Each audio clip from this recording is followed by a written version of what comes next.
अरे यार, इस घर में तो टॉयलेट ही नहीं है। अब इतनी रात को कहाँ जाऊं शौच करने। हाँ जी, सुनते हो? प्रियंका अपने पति को नींद से उठाने की कोशिश करती है। उसका पति अविनाश उठता है और कहता है, क्या है प्रियंका, इतनी रात को क्यों बुला रही हो? मुझे बड़ी जोर से आई है, अभी जाना होगा नहीं तो यही निकल जाएगी। अरे तुमको आई है तो तुम जाओ ना, मुझे क्यों बुला रही हो? तुम्हारे घर में तो शौचालय भी नहीं है, बाहर अंधेरे में जाने में मुझे डर लगता है, चलो मेरे साथ। प्रियंका ने जबरदस्ती अविनाश को उठाया। अविनाश हाथ में टॉर्च लेकर प्रियंका के साथ घर से थोड़ी दूर एक जंगल में चला आया। प्रियंका जंगल में शौच करने बैठ गई और अविनाश उसके पास में ही खड़ा रहा। अरे ये सब मुझे क्या क्या करना पड़ रहा है? करना तो पड़ेगा ही, घर में शौचालय नहीं है तो शादी क्यों की? अविनाश कुछ नहीं बोल पाया। शादी से पहले जब बातचीत चल रही थी तब प्रियंका ने अविनाश से शौचालय की बात की थी। अविनाश ने उसके पिता हरिहर को ये बताया भी था, लेकिन ये सुनते ही हरिहर गुस्सा हो गया था। क्या ये तुम कह भी कैसे सकते हो? इस आंगन में कभी शौचालय नहीं बनेगा और कभी मुझसे ऐसी बेतुकी बात मत करना। अविनाश चुप हो गया था। अविनाश और प्रियंका कॉलेज में एक ही साथ पढ़ते थे। प्रियंका शहर की लड़की है, उसे इन सब चीजों की आदत नहीं है। उसे हमेशा रात को ही जाना होता है, इसलिए उसके लिए परेशानी कई गुना बढ़ गई है। काम खत्म करके प्रियंका और अविनाश घर जाकर सो जाते हैं। सुबह प्रियंका उसकी सास वसुंधरा से कहती है, माँ जी, घर में शौचालय न होने के कारण मुझे रात को बाहर जाना पड़ता है, इसके बारे में क्या कुछ नहीं किया जा सकता? तो सुबह सुबह मेरे साथ चलना, रात को ही करने की क्या जरूरत है? अरे माँ जी, ये प्रेशर क्या किसी को पूछ कर आता है? और मुझे बचपन से ही रात को जाने की आदत है। तभी वहाँ पर प्रियंका का ससुर हरिहर चला आया और उसने कहा, तो आदत बदलनी पड़ेगी बहू, इस घर में शौचालय नहीं बनेगा, बता रहे हैं। इस गांव में किसी भी घर में शौचालय नहीं है। हाँ, उन लोगों को तो कोई तकलीफ नहीं हो रही है। प्रियंका ने बात को नहीं बढ़ाया। उसने कई बार अविनाश को ये बताने की कोशिश की, लेकिन अविनाश ने कहा, देखो मैं पिताजी के ऊपर कुछ नहीं बोल सकता। प्रियंका का दिल टूट गया। अरे यार, किस घर में शादी की है मैंने, इससे अच्छा तो कुमारी रह जाती। उसने अपनी माँ को कॉल लगाया और सब कुछ बता दिया। उसकी माँ जानकी ने कहा, देखो बेटी, सिर्फ इस वजह से तो रिश्ता नहीं तोड़ सकते हम। तुमने ही लड़का पसंद किया था, अब भुगतो। अरे माँ, अब तुम भी ताना मारोगी क्या? कुछ आइडिया तो दो कि कैसे इन लोगों को मनाया जाए। जंगल में रात को कितने खतरे होते हैं, मुझे बहुत डर लगता है माँ। मुझे वो सब कुछ नहीं पता। तभी जानकी के बेटे यानी कि प्रियंका के भाई आलोक ने जानकी से फोन ले लिया और कहा, दीदी मैं एक आइडिया दे सकता हूँ। आलोक ट्रैकिंग करता था। उसने कहा, दीदी तू एक टेंट शौचालय खरीद ले। टेंट शौचालय? वो क्या होता है? अरे दीदी, हम जब ट्रैकिंग पे जाते हैं ना तो हम उसी में तो करते हैं। कहीं भी टेंट खोलो और कर दो, और उसके साथ एक पैन भी मिलता है जो टेंट के अंदर रहता है। वो भर जाए तो उसे साफ करना भी बहुत आसान है। आलोक का आइडिया प्रियंका को बहुत पसंद आया। उसने ऑनलाइन देखना शुरू कर दिया। ये तो बढ़िया चीज लग रही है, इसे ही खरीद लेती हूँ। प्रियंका ने टेंट ऑर्डर कर दिया। अगले दिन ही एक डिलीवरी वाला आकर टेंट दे गया, लेकिन हरिहर ने वो देख लिया। बहू क्या है ये? टेंट एक बड़े से पैकेट के अंदर था। प्रियंका ने कहा, कुछ नहीं बाबूजी, ये कुछ लड़कियों वाला सामान है। ये बोलकर प्रियंका अपने कमरे में चली गई। रात को जब सभी सो गए तब प्रियंका बिस्तर से उठी। अविनाश भी सो रहा था। प्रियंका ने चुपके से बिस्तर के नीचे से टेंट को निकाला। अब छत पर जाकर टेंट लगा देती हूँ और फिर शौच करके देखती हूँ। प्रियंका टेंट और पैन लेकर छत पर चली गई और पैन रखकर उसके ऊपर टेंट लगा दिया और फिर टेंट के अंदर घुसकर अच्छे से शौच किया और फिर काम खत्म होने के बाद टेंट को समेट लिया। आहा, आज तो मजा आ गया। बिना किसी डर के शौच करने का मजा ही कुछ और है। प्रियंका ने बिस्तर के नीचे टेंट और पैन को रख दिया और सो गई। ऐसे ही कुछ दिन बीते। प्रियंका हर रात छत पर जाती और टेंट खोलकर पैन में शौच करती और टेंट समेट कर नीचे चली आती। एक दिन अविनाश ने उससे कहा, क्या बात है प्रियंका, बहुत दिन हो गए तुम रात को शौच करने नहीं गई, मुझे बुलाया नहीं, क्या बात है? कुछ नहीं जी, मुझे रात को नहीं आती आजकल। वाह, यही आदत तो डालनी थी। आज मैं बहुत खुश हूँ तुमसे। प्रियंका अपने मन में ही मुस्कुराने लगी, लेकिन उसी दिन रात को सब कुछ बिगड़ गया। प्रियंका टेंट लेकर छत पर गई और टेंट उसके हाथ से वो छत पर गिर गया। टेंट के गिरने से थोड़ी आवाज हुई। अरे बाप रे, हाथ से फिसल गया ये टेंट। क्या करूं, वापस चली जाऊं क्या? नहीं, अभी तो सभी घोड़े बेचकर सो रहे हैं, थोड़ी सी आवाज सुनकर कौन छत पर आएगा। लेकिन उस आवाज से हरिहर की नींद टूट गई। अरे छत पर यह कैसी आवाज है? चोर वोर का चक्कर तो नहीं है? हरिहर सीढ़ियों से छत पर गया और देखा कि प्रियंका टेंट के अंदर घुस रही है। बहू, तुम यहाँ क्या कर रही हो? इतनी रात को ये टेंट क्यों लगा रही हो छत पर? प्रियंका डर गई। वो कुछ बोल नहीं पाई। हरिहर ने टेंट के अंदर शौच करने वाला पैन देख लिया और वो बहुत गुस्सा हो गया। यह क्या, तुम टेंट लगाकर शौच करती हो, वो भी छत पर? तुम्हारी हिम्मत कैसे हुई ये करने की? चिल्लाने की आवाज सुनकर अविनाश और वसुंधरा भी चले आए। नहीं बाबूजी, आप जैसा सोच रहे हैं वैसा कुछ नहीं है। असल में मुझे बाहर जाने में डर लगता है और ये तो घर की औरतों की इज्जत का भी सवाल है ना।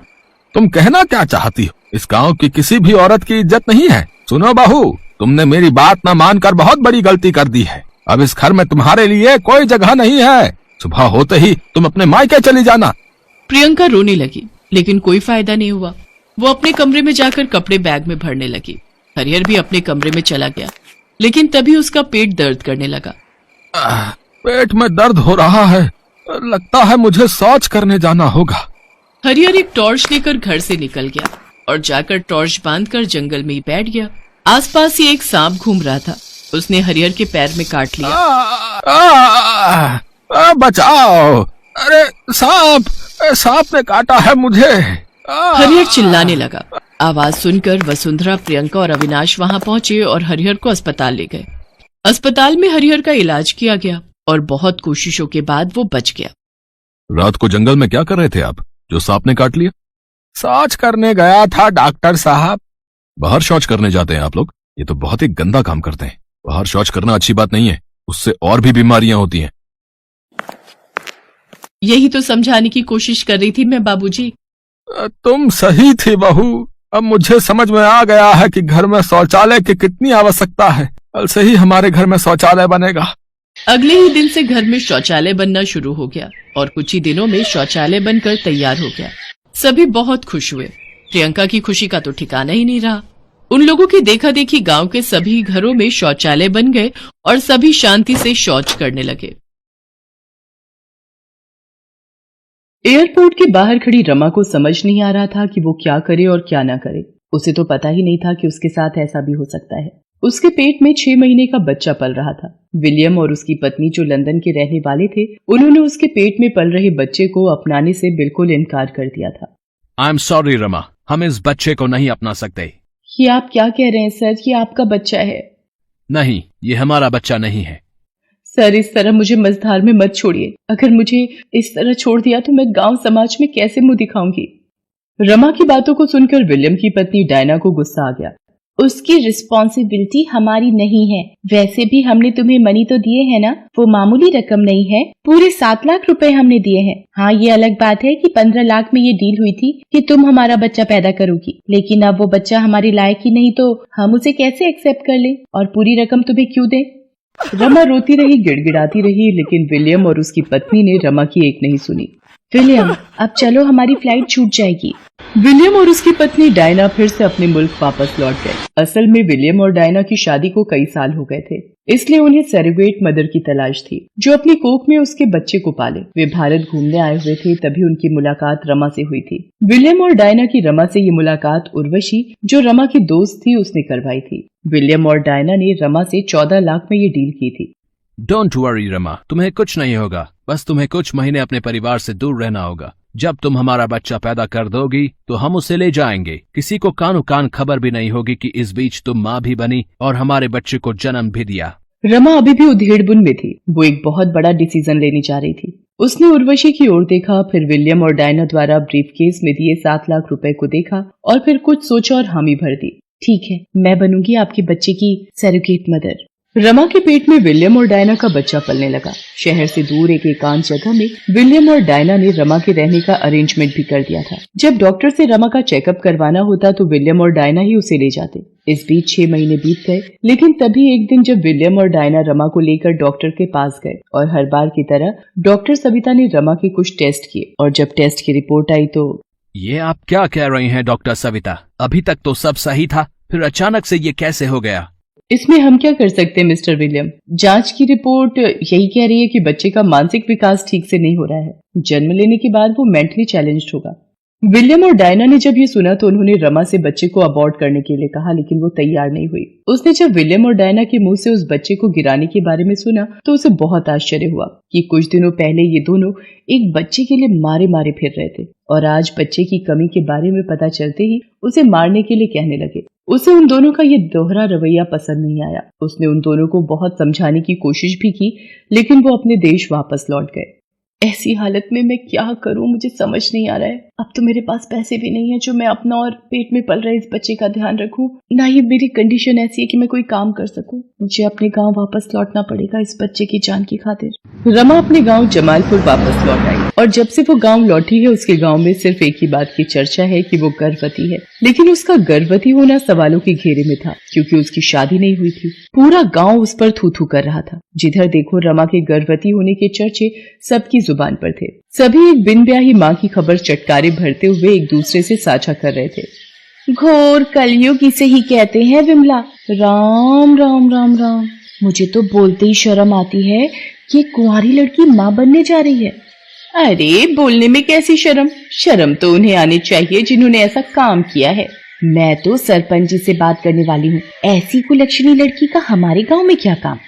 सही कह रही हो, उस रमा को देखकर कहीं हमारी बहू बेटियों पर बुरा असर ना पड़ जाए। मैं तो पंचायत में साफ कह दूंगी कि उसे गांव से निकाल दिया जाए। दूसरी ओर रमा के घर में भी कोहराम मचा हुआ था। उसके माता पिता का रो रो कर बुरा हाल था। शर्म के मारे वो घर के बाहर भी नहीं निकल पा रहे थे। ना तो रमा की माता उसे ठीक से बात कर रही थी और ना ही पिता। वो चुपचाप एक कमरे में उदास सी बैठी रहती और आंसू बहाती। बार बार उसे घर और समाज दोनों द्वारा ये एहसास कराया जा रहा था कि उसने बहुत बड़ी गलती की है। एक दिन की बात है, उसके पिता कर्मवीर चौधरी गुस्से में चिल्लाते हुए घर में आए और अपनी पत्नी रमिया से कहा, पता नहीं हमारे किन पापों की सजा हमें मिल रही है। हमें पता होता कि रमा बड़ी होकर कुछ ऐसे गुल खिलाने वाली है तो मैं तो पैदा होते ही उसका गला घोंट देता। अरे आप इतना गुस्सा मत करिए, अभी अभी आपका दिल का इतना बड़ा ऑपरेशन हुआ है। मैं बिना ऑपरेशन के मर जाता तो ठीक रहता। मुझे इस तरह की शर्मिंदगी वाली जिंदगी तो नहीं जीनी पड़ती। आप तो पंचायत में गए थे ना आज, वहाँ क्या हुआ? होना क्या है, उन्होंने हमें गांव छोड़कर जाने को कहा है। अरे हम कहाँ जाएंगे गांव छोड़कर, हैं? यहीं जन्म लिया यहीं मरेंगे। हमारे बाप दादों ने भी यहीं जन्म लिया और यहीं उनको आग नसीब हुई। वे दोनों बातें कर ही रहे थे कि रमा उनके पास आई और बोली, बाबा आप लोग क्यों जाएंगे? गलती मैंने की है, पाप मैंने किया है तो मैं ही चली जाती हूँ इस घर को छोड़कर। लेकिन बेटी तुमने इतना बड़ा पाप क्यों किया? तुम तो कुछ करके हमारी मदद करना चाहती थी, लेकिन हमें नहीं पता था कि तुम ऐसा कुछ करोगी और मदद के बदले हमें मुसीबत और बेइज्जती के कुएं में ढकेल दोगी। बोलो क्यों किया ऐसा? बोलो, बोलती क्यों नहीं?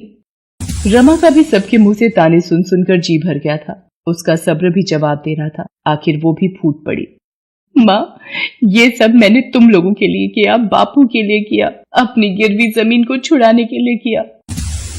पिछले 2-3 सालों से जमालपुर गांव में बिल्कुल भी बारिश नहीं हो रही थी। उसके पिता कर्मवीर चौधरी कर्ज के बोझ तले दबे हुए थे। उनका घर और जमीन महाजन के कब्जे में था। उन्हें समझ नहीं आ रहा था कि इतना बड़ा कर्जा वो कैसे चुकाएंगे। उन्हें रमा की शादी की भी चिंता थी। इन्हीं सब चिंता में डूबे एक दिन उन्हें हार्ट अटैक आ गया।